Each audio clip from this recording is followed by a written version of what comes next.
Welcome back, week two, to the Woo Dish with the Commish. Wheelies, I'm Bill Billionaire Jensen, your host with the most, here joined by our noble commissioner, Larry Salisbury. Larry, coming off that fresh kitty win, Mm, how you feeling? Nothing like a fresh kitty to start off your week. Something I would know a little bit about, and Gavin would not. Uh, may have been some shenanigans called out. It was a point five win for the slam last second stat adjustment. What do we know? What do we know? What happened? Do we The see? point five is legit because for whatever reason, my tight ends only like scoring by half point measures, and really 1.5 to 2.5, which honestly was the difference. My switch from top six tight end Evan Ingram to I'm guessing top 30 tight end Taysom Hill last week won me the week, and I apologize to Big Show for absolutely nothing. Big Show devastated right now. Still put up a great score. The Donkers still 2-0, running second highest points to the slam He after two is, yeah. weeks.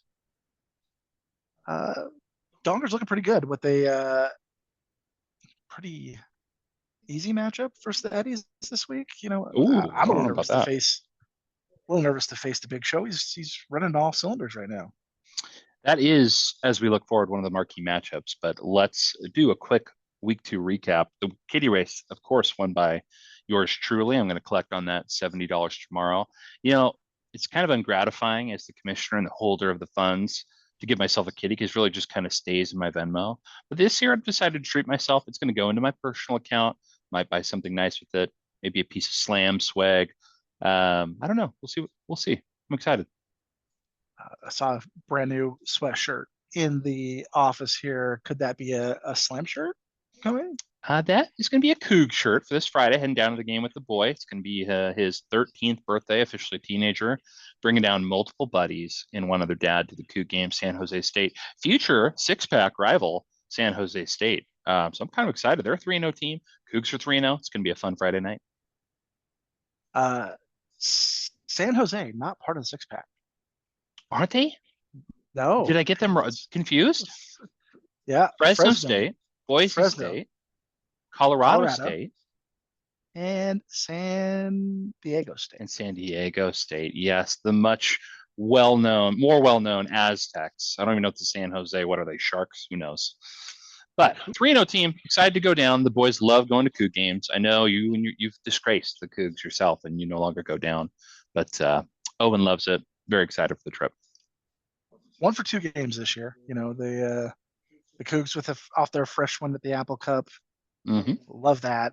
I think Grizz is working overtime just trying to get all our money for us for Coug Collective now, and so I don't take his phone calls. Do you? He made a comment the other day that just something felt empty, and I made a comment that was akin to the Apple Cup. Like it's still called the Apple Cup, but is it the Apple Cup? And as a Coug fan, I mean, I know that stings a little bit, but it is kind of legit. The Big 10, Big 12 switch, whatever it was for UW, kind of took a little bit of the flavor out of it. And being in a neutral field is weird, but I've been all over Twitter. Husky fans are convinced it was the neutral field that was the difference. Obviously, that Not was 10 their miles from their stadium, so not their terrible play call on fourth could have down. been, could have been. Let's get to some week two recap. Starting off with absolute injury devastation for Aga. Uh, Brutal. he's hurting right now. I mean, I'd like to just see if we can pump him up with little words of encouragement. There, you want to start off with little words of encouragement for Aga? He's feeling like week one Bill right now, probably even worse. I got to say, there's been a lot of talk through the years about high Aga, low Aga, not a lot of in between Aga. He was very high Aga after week one, despite suffering or not having CMC available. Still won the game, was feeling good, scored a lot of points. Week two, I mean, he suffered blows. No one should have to suffer. He only scores 139.5 points. He's booted out of Survivor. But you know what? I got to give him props up until last night when he was complaining about the waiver time. Very positive, very zen. I was very impressed with Aga, top to bottom, in terms of how he's handling the injuries, how he's handling the season, and honestly, him not wanting to trade is a very mature way to handle this. I think in the past he would blow it up. he'd sell his pieces. I offered a paltry Jamison Williams to him for CMC plus 50 waiver dollars. It sounds like he doesn't care about waiver dollars, but he probably also didn't see that I put that in the offer, which, by the way, talked about last podcast. Didn't know whether you could include it in trades. You definitely can. It's available. Aga, just to go over some of the injuries his team has faced so far this year. Mm-hmm. Number 1 overall pick, Christian McCaffrey. Number Tough. 9 overall pick, AJ Brown. And his second round pick, Cooper Kupp. Aga made the trade for a first and a second, gave up a lot of the mid-round picks. So his Yeah. top end talent is absolutely hurting. The one guy still healthy is Travis Kelce, and I think he put up 1.5 points last week. Looks like he is more concerned with going on tour with Taylor Swift than playing for the Kansas City Chiefs right now. Yeah, not looking good. I'd be remiss if I didn't mention he's also missing Keenan Allen, whether or not you feel like that's a valuable piece to lose in that sputtering offense. And then he also lost Jawan Bentley for the year. And unfortunately, Jelani Tavai was already on a roster, could not be picked up in waivers. Aga's waiver dollars are almost dead. Says he doesn't care about him. Aga, if you're listening, I'm still willing to trade you waiver dollars. For a hurt guy, you're not going to be missing much value there. I still value your names. Work with me. I've already completed the first trade of the year with Rimo. Pat on the back. Enter celebration and applause right now over the track. And yeah, I'm feeling. I mean, how could I not be feeling good? Number 1 team heading into week 3. There's a lot of humility in my future. I already know that. But if 2021 Larry has taught us anything, is that you must celebrate when you have the opportunity to. Always celebrate the wins. Kellen is probably going to be hating this podcast right now. Just, he already gave us the stroking each other off during this podcast. It's kind of started that way. I wish it hadn't, but when you have the best team out there, it's tough for me to say anything bad about top scoring, kitty winning team. We're deep and we're wide, much like my favorite kind of vagina. It's a great team. Currently have the DMVP on my team. That will, of course, change.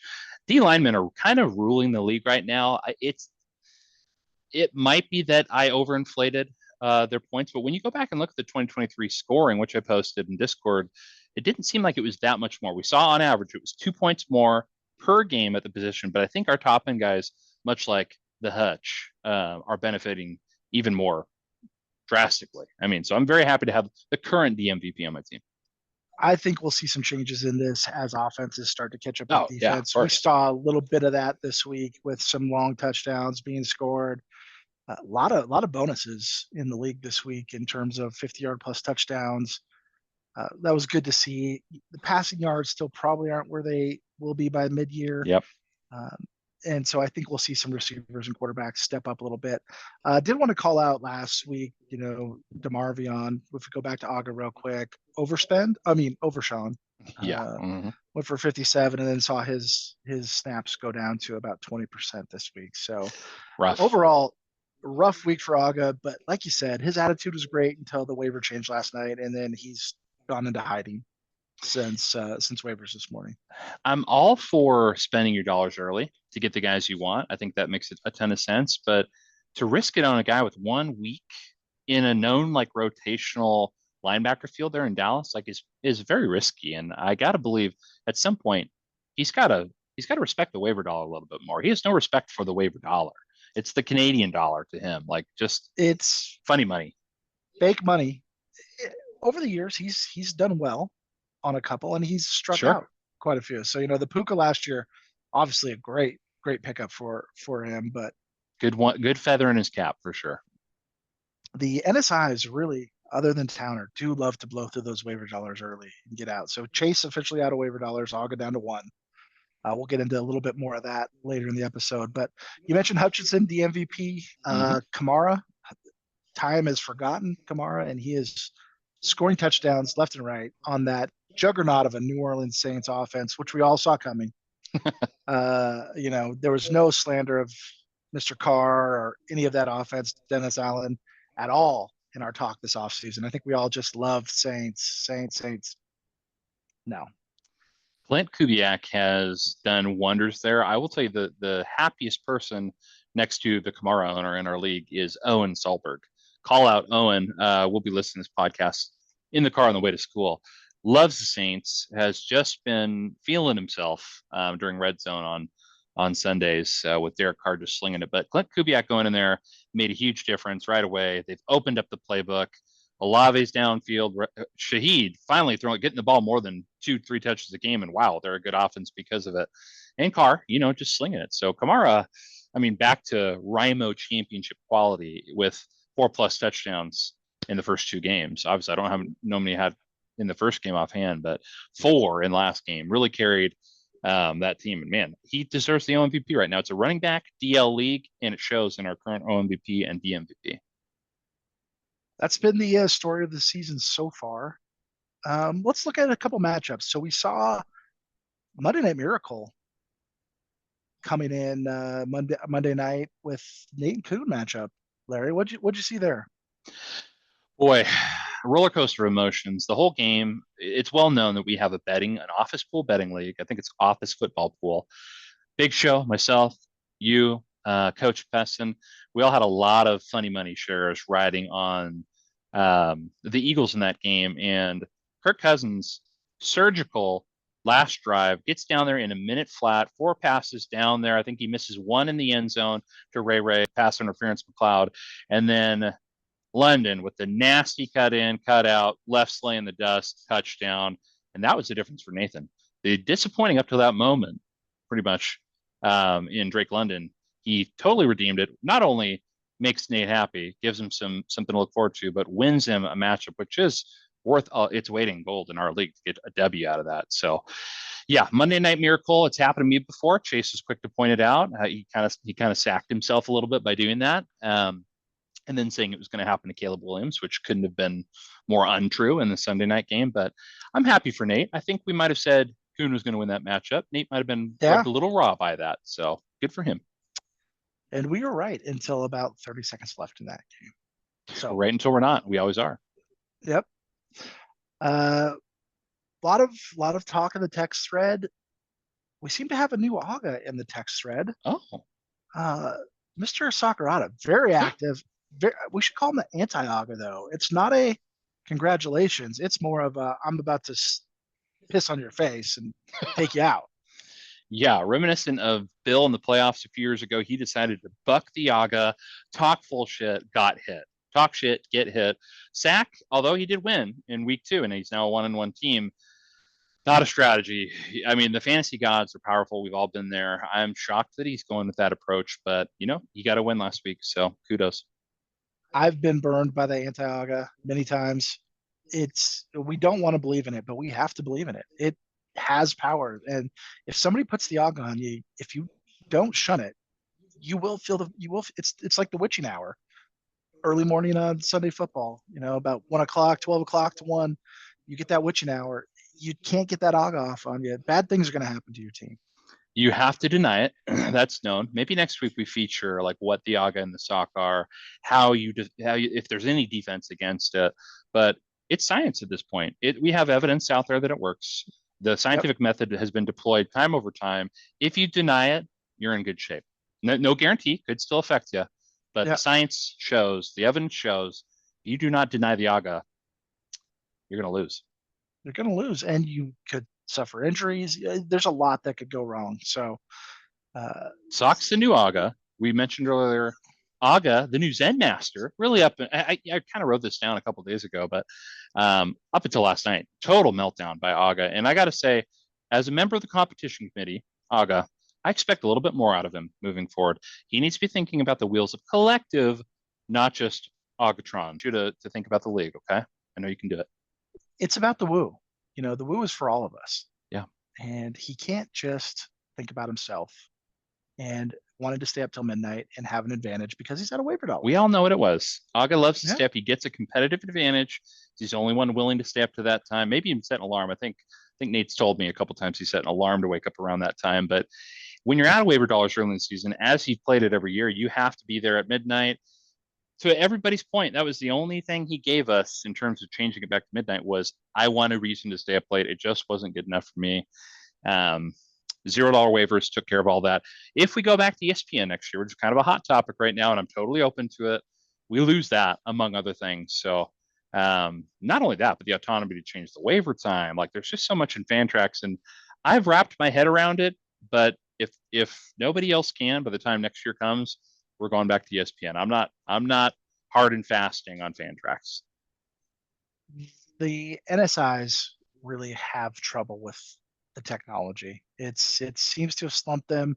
It's not pretty as ESPN. They want the bells and Admittedly, whistles. true. Yes. They want the, instant gratification of flashing lights and pretty Projections. touchdowns and sending. They want and they want their projections. They want their projections to be right because do they JO over projections more than anybody we know? The only thing hotter than Sydney Sweeney on Instagram is a 250-point projection on ESPN, which Ah, inevitably will never come true, but feels so good until game time. until it actually starts. You mentioned it earlier. We did lose Mr. Aga. He joins me off the bus in the survivor pool. He also joins me in scoring under 200 points, Oof, yeah, dropping 139. Is that point right? 0.5. The really, you both earned your boot from the survivor bus. Like Oh, sometimes it's just absolutely. bad luck of the draw. There's a lot of high scores. I thought I was going to put up another 300 this week and not get a kitty, and I realized that's just like I'm sulking for no reason when other teams are suffering injuries. But yeah, to put up 139.5 in week 2, granted, about as good as you could do with all those injuries, maybe. He's earned his way off the bus. Yeah, and happy to have the company with me this week, so I'm not so alone. But just going through Hmm. this here, a couple 2-0 teams. So Salty Slam 2-0, Drum and Dongers 2-0. Oh, Riverbend Overboys, I know are. They are, I believe, in 4th place. And then the Valley Old Goats, who have a paltry, what is it, 300? I think it was something like 350 points against. He's got basically he's averaging 170 points against him each week, which is insanely low. That can't keep up. Stop giving the old goat, stop letting him off the hook, okay? Like he's scoring points. He doesn't need you to go easy on him. Don't take it easy on the old man. Oh, he is, and 533 points scored for 2 weeks. Pretty good, just behind the Slam and the Dongers. On the other end of it, Morningside Muff Divers, after a year they need to bounce back. Not a great start. 415 points scored, 0-2, along with the defending champ. Kyle falls to 0-2. Missed out Pfizer. Surprising. Uh, Rimo also 0-2. And then NSI Power, the all-time leader in wins for the Wheels Up Collective, Mr. Stephen Towner at 0-2 as well. Yeah, I don't hate to see any of this right now. I have confidence that at least 2 of those teams will turn it around. But for the Salty Slam to make up ground in the overall win deficit, I need to have a great season. I need a couple of these guys to just tank. And, I love to point to the fact that I've been unlucky through the years, but there has to be an element of skill that I'm missing. And I'm just glad that this year, we started out 2-0 in this league. I've started out 2-0 in Kellen's league, top points in both, feeling very good. Couldn't care less about some of the sleeper leagues out there, unfortunately, but it's just not a platform I enjoy.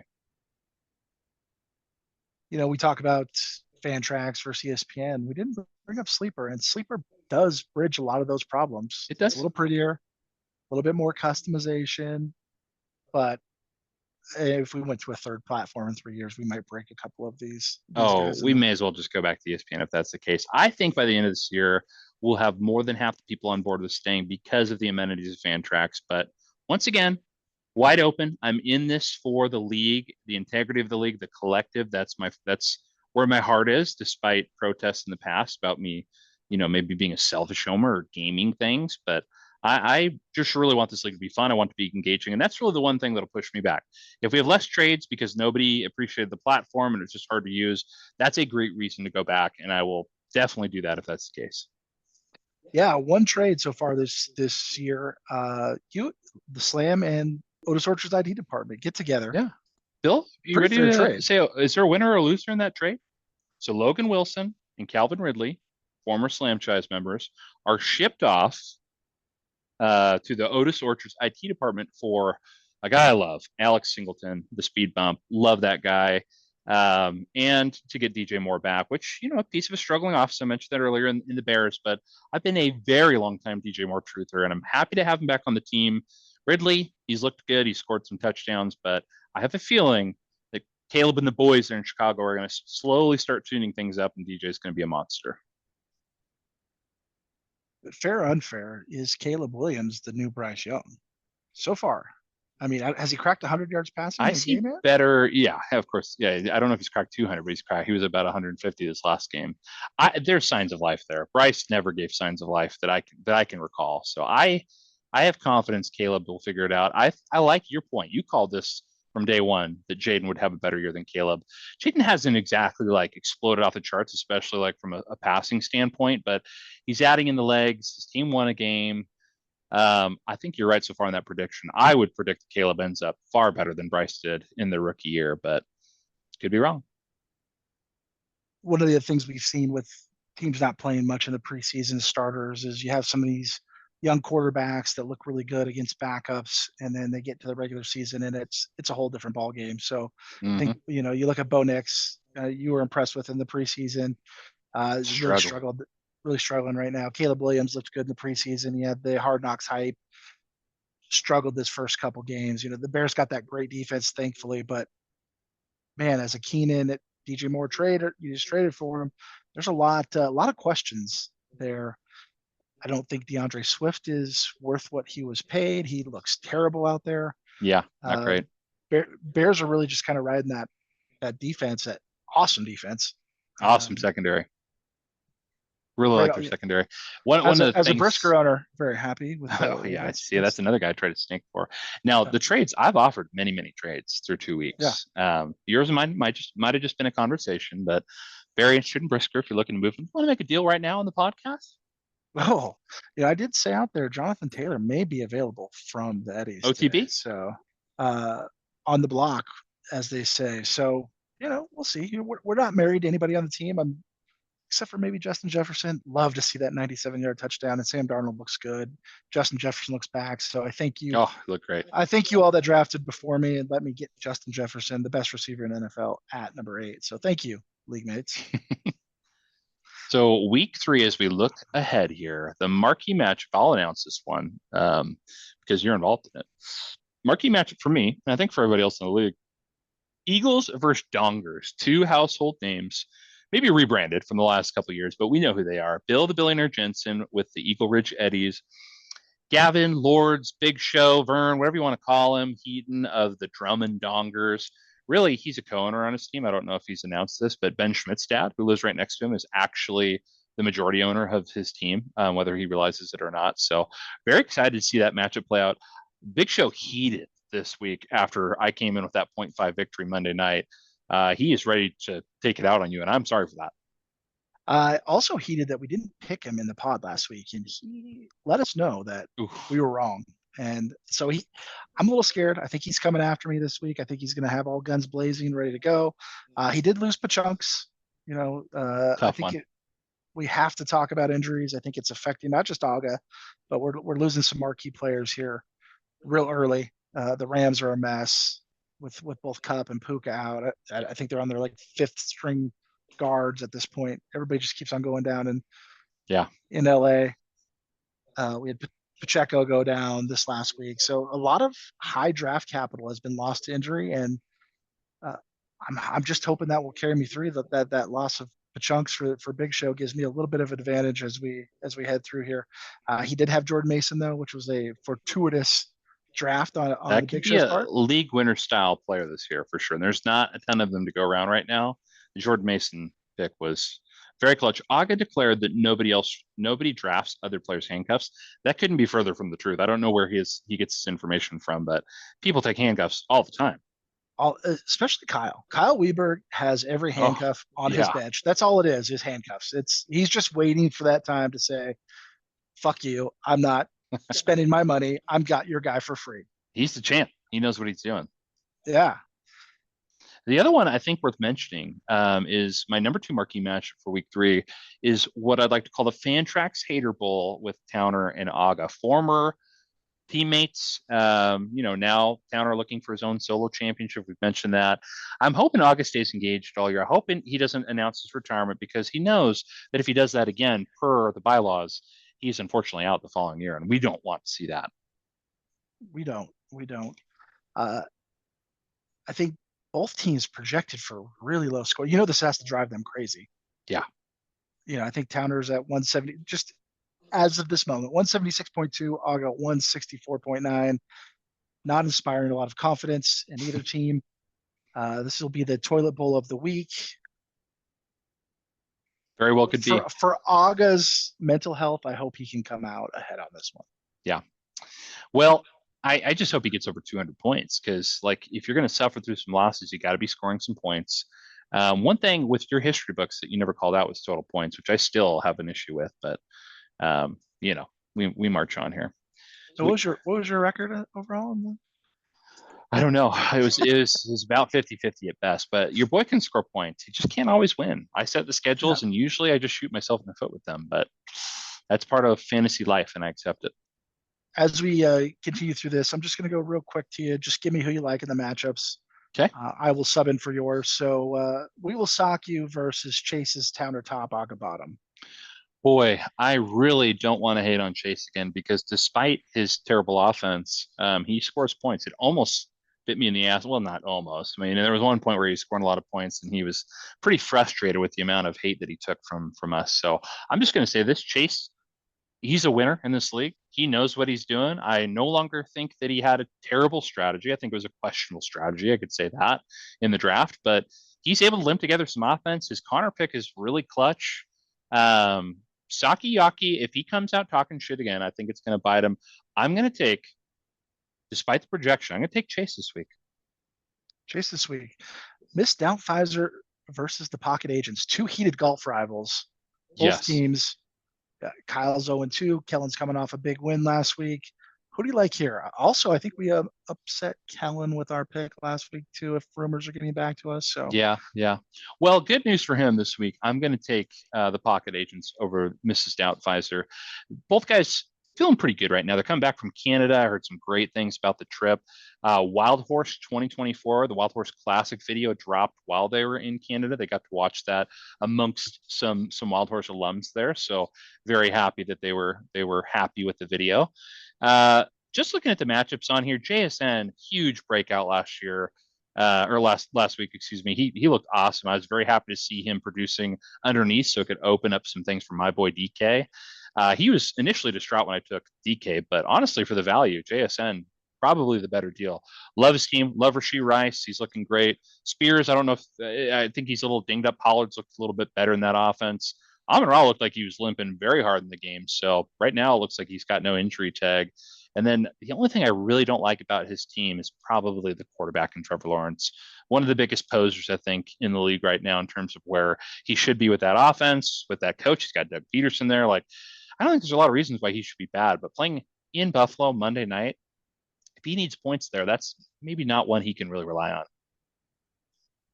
Yeah, we did see, we'll get into waivers here in just a second of some of the money spent. We did see some quarterbacks go this week. We saw some folks falling off, but we'll get to that in a second. Last matchup here before I'll give my take on your matchup with Rimo this week is Jesse and the Little Ass Boys versus Nate and the Riverbend Overboys.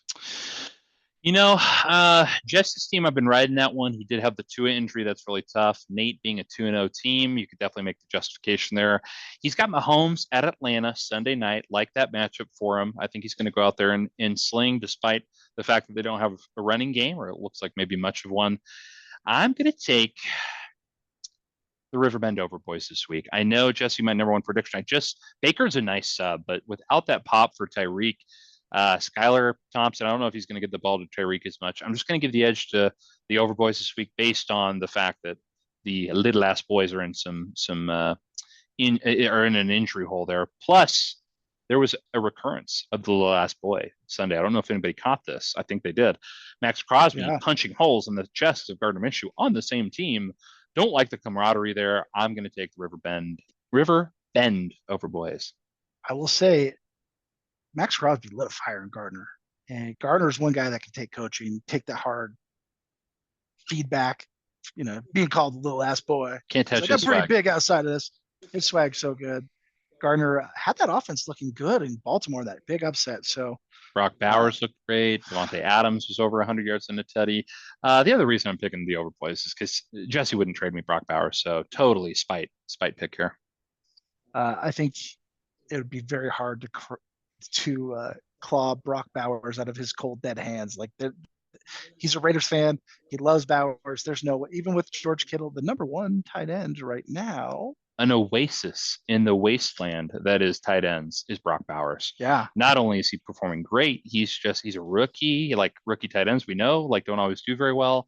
It's a dream come true, I think, in the fantasy landscape right now, which is fairly desolate at the position. really good to see. I in one of my other leagues am starting Brock Bowers over Dalton Kincaid, who I was very high on coming Oh, into this year. But time is now for Brock. Otis Switcher's ID department versus the Salty Slam. Both teams look good. Ryan's had a tough start despite putting up over 230 points each week. Off to an 0-2 start, but overall, really good team. Like the trade for both sides. Hard to bet against the Slam right now. I want to bet against the Slam right now, but my brain is telling me I can't. I think the team is the depth pieces and the way he drafted. I think Gaetjen has a huge game against Seattle. I like the Singleton ad. Also, Aiden Hutchinson is just a man right now. beast mode. He's killing that D line. Uh, the draft episode that didn't air, the draft recap, we talked about a couple questionable strategies, big shows, DL, heavy DL strategy, and Chase's linebacker defense strategy early. I think we both hated on them a little bit too much. So far, so good though for both these. I think the Dongers and their defensive line strategy is paying off pretty well right now, and Chase was able to cobble together a pretty decent offense He was. to go with a dominant defense. So we may see some new strategies out there. I applaud both of them for taking the stones to try something new in the league. There's been always a lot of talk about starting defense and going early and forgetting offense, but no one's ever been able to do it. And so, hats off to each of them. Both have great defenses. Aga versus Counter One. I don't know if we actually called out a winner there, but we have the Valley Old Goats versus the Morningside Muff Divers. I think we both agree Hef's going to win that matchup. And then the other one out there, I believe, maybe it was the Aga Towner matchup. So in that one, I'm going to take Towner. It's nothing against Aga. Love the fact that he's got a win under his belt, but I think the Slumlords get to 1-2 to match Agatron's record just because he's just riddled with injuries and unwilling to part with anybody at the moment. So what do we think? We're 2 weeks in. D-line is dominant right now on the defensive side. Do we think for the first time ever in Wheels Up history, we're starting to see some, D-line was always kind of that forgotten, plug them in, play the stream, ride the wave, look for a good matchup, and take 0 points off that defense lineman because they suck that week. But do they continue to dominate going forward? And with all the linebackers sharing time and snap counts being all over the place, is this going to turn into you're going to fill those flex spots with more D linemen? I'd love to see it, honestly, because they impact the game so stinking much that I think by the end of the year, we're going to see both Aiden Hutchinson and Max Crosby in the top 10 coming down the stretch. It could be a DMVP. So I'm very excited to see what happens there. I think ultimately it'll still be a linebacker, but we'll see what happens. So we started off pretty tough on tight ends. Tight end scoring, we saw the early run in the draft. I fell victim to that. Tight end scoring, though, down overall right now. What are your thoughts there, Larry? Touched on earlier, just kind of a wasteland. Very happy Brock Bowers is showing signs of life. I think the guys like Laporta, Kelsey, I'm not super worried about them long term. I am a little worried about my pick and Evan Ingram, just with how bad Lawrence looked. But those guys have proven to have a chemistry, so I think long term should be good there. Beyond that, yeah, it's just been a very disappointing start of the season for tight ends. I really hope that comes around. I think as the passing games collectively start clicking a little bit better here in week 3, tight end should benefit. Really happy with Trey McBride on the Eddies. Started to see why took him earlier in the draft. That 1.5 for tight ends and the 0.5 for touchdowns really kind of adds up when you get 5 or 6 catches. You start to see the points adding up. So 5 or 6 catches, 50 yards, and a touchdown. Pretty soon you're looking at a pretty good week for your tight end that week. So happy with everything we got going on there. That and Kyler, the shrine, the tribute paid to the Kyler Shrine in Oklahoma apparently worked last week. So I will be texting my daughter to go make another offering this week just to make sure we keep that going. Expert move with the Shrine offering, had almost unheard of. Never heard of anybody doing that. It turned your week around. It turned your team around, might have turned your season around. I think that was a very, very nice move. There was a gentleman in the picture. We don't know where he is and if he's ever been seen again, but we won't talk about that. It's sacrifices needed to be made. No one can blame you for it. So last night we had the drama with Aga. We had the waivers go through. I think everybody has fully transitioned to the 9 a.m.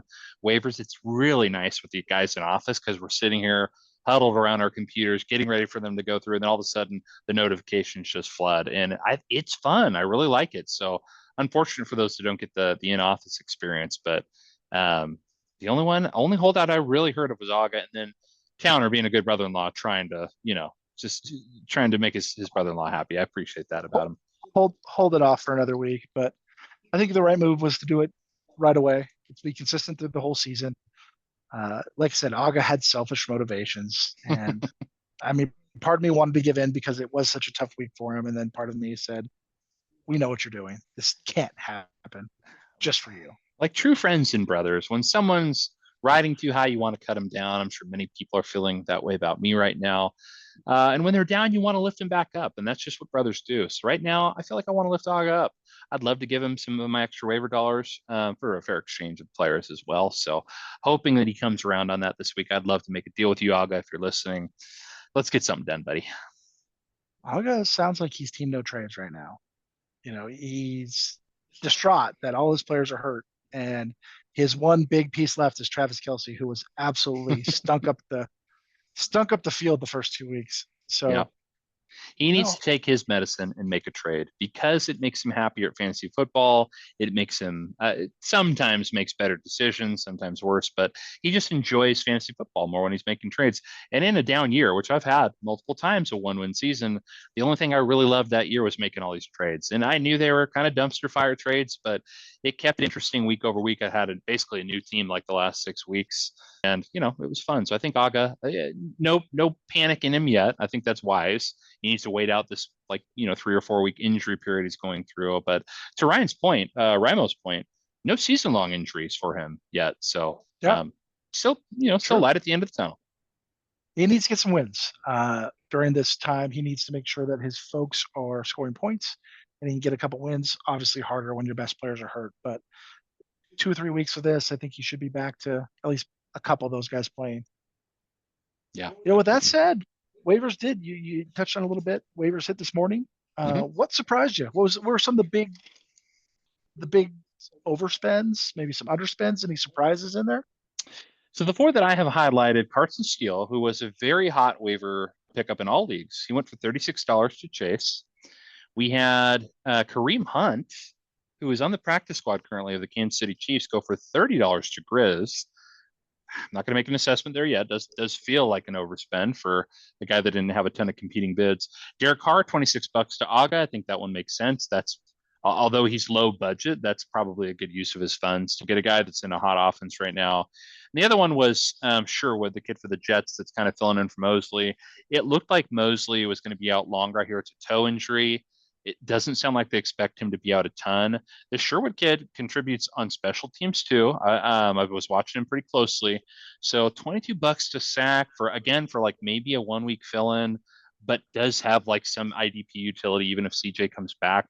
Like I'm okay with that one. It feels like a little bit more. I don't know what the second or third bid was for Sherwood, but my overspend of the week is Carson Steele. There were 0 competing bids. So $36 too much is by far and away, the big overbid of the week. It's the DeMarian overspend of the week, if you will. So that one's tough. Yeah. That is the new segment, the DeMarian overspend of the week. It is. The thrift of the week, however, and not a really exciting one, was Nathan of the River Bend Over Boys. And I got to mention Dan too. He's got a teammate out there, and I kind of always forget about it. So Dan, if you're listening out there, we haven't forgot about you. In fact, I don't even know if you're part of the text thread. We got to get you in there. Got to see what you're made of talking shit. But Nate slithers away Damar Hamlin, the ghost of Damar Hamlin, away from sack by $2, 13 to 11. So that was the thrift of the week, but nothing comparing to the overspend of Carson Steele at $36. I would call out Grizz another spend on the linebacker from Buffalo. What's his name? Oh, yes, Spectre. Spectre, the kid filling in for Bernard. Spectre. Hmm. Yeah, I think he dropped another $30. So Grizz getting some spending. He needs to. That one feels okay. Isn't Bernard expected to miss multiple weeks? Not on IR Multiple yet. weeks, not on IR, but so he could miss. It could be a 2 or 3 week win for him. Lots of bids on that. So, but Grizz did still go pretty high compared to what others were bidding for him. But he did get his guy, so something to be said for that.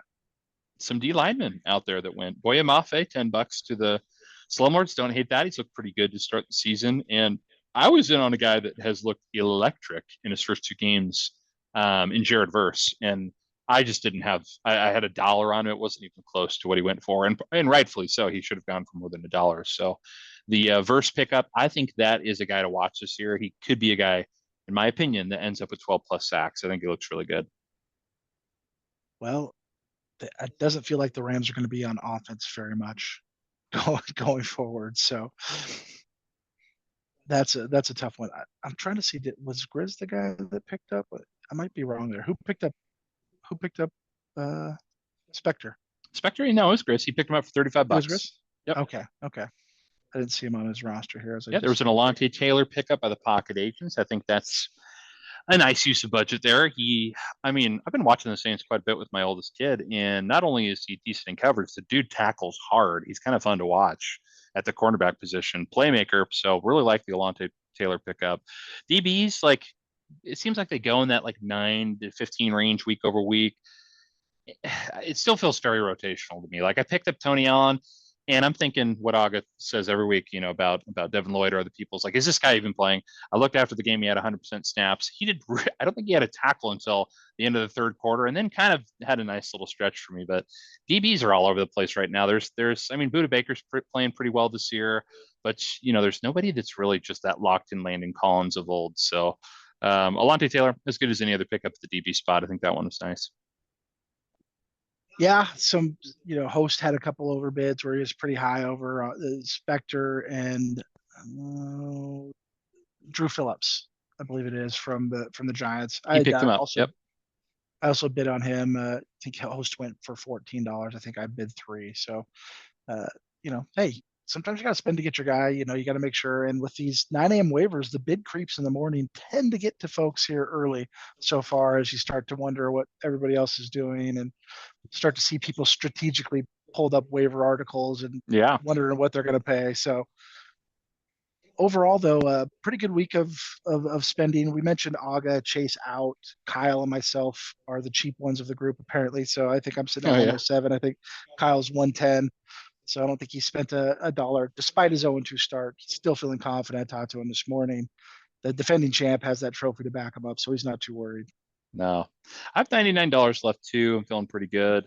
Is Agatron wiped out entirely? He's got $1 remaining, One it looks dollar. like. Okay. Let's Yeah. just go through that real quick. The Dongers, who did have their eyes on a few guys this week, they're left with $63. That's that, you could spend a little bit. Yourself, you got a lot of money. Already covered it. Ryan Towner, who typically has some money left over, down to 63 as well. Let's see. Jesse really doesn't need to make a ton of moves there, and it shows. He's got a waiver budget of 103 left. So some teams spending, some teams saving, some teams are out entirely. I think I'll be saving my waiver dollars until I suffer some injuries, which are inevitably coming. Can't deny it. I know I'm going to get some injuries here pretty soon. Yeah, there just hasn't seemed to be the one guy that you have to just throw a lot of money at. There's no Pukas, there's no Kyron so far this year where you're like, oh man, this guy They're can really already change my on our season. rosters. They're already Yeah. on our benches. The Jamison Williams, the Mm. Jordan Masons, the Zach Bonds. Like these are guys after week one, people would have gone out and spent probably three-quarters of their budget on, and they're already on rosters. We're just a very smart group of sexy fellows. As long as we've been going, the league has gotten smarter, and we've had mostly people that have been in this league for a number of years. I think there's a learning curve when people first join, but the folks that have been in right now, the 14 that we have right now, are all very seasoned veterans.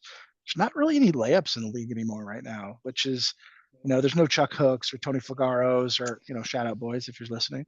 I mean, The Muff Divers, knowing what we know about what happened last year, and Grizz, as much as I love you personally, LLBL was tough for him. He retires after his first year in the LLBL. Really had a pretty miserable team. I question not his intention. I question his dedication.